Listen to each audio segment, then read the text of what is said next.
Hey everybody, it's me, Jen, the Wellness Entrepreneur for BYOB, Build Your Own Body with Jen, and I bring you challenges. Every month I bring you a challenge, but every week I break it into bite-sized pieces so that you're constantly progressing through the challenge and your body gets to learn new ways to do things. Our challenge this month is all about the core.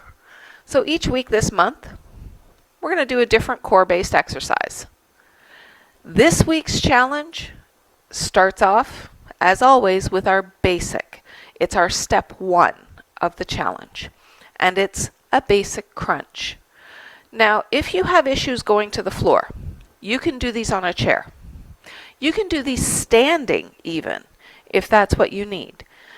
Basically, if you're crunching, your movement is the chest moving. It's not your chin, so you're not pulling your head here. The movement is the chest, imagining that you're lifting your chest from wherever it is. And it's not a big movement. It's actually very small. The point of this movement is it allows us to forward flex. It allows us to reach for things. We do this every day in our lives. So making sure that when you're doing a crunch, you're not trying to come into a full hunch. You're thinking of just a very small movement coming forward and coming back. This is the standing crunch. You're here and you're here. You're activating through the abdominals.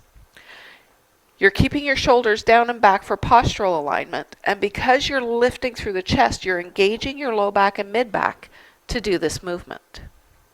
Laying on the floor, it's the same as it is standing.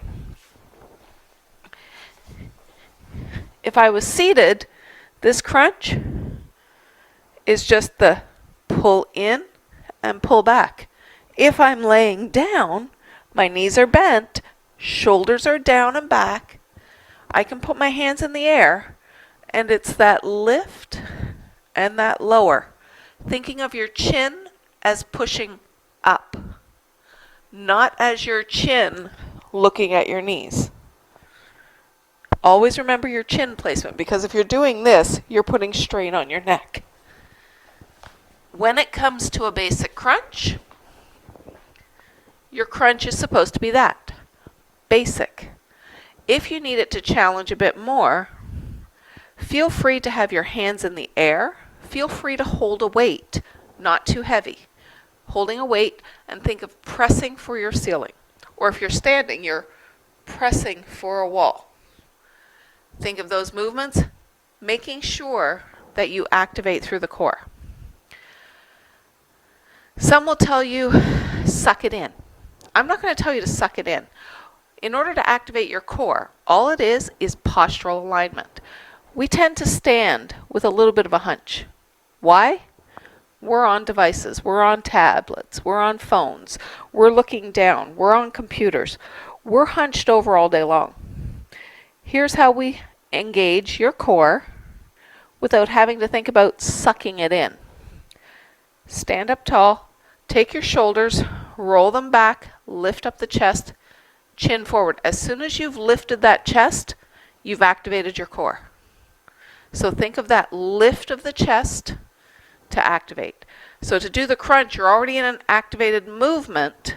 So you're already activated and you're just moving the chest. So you stay activated.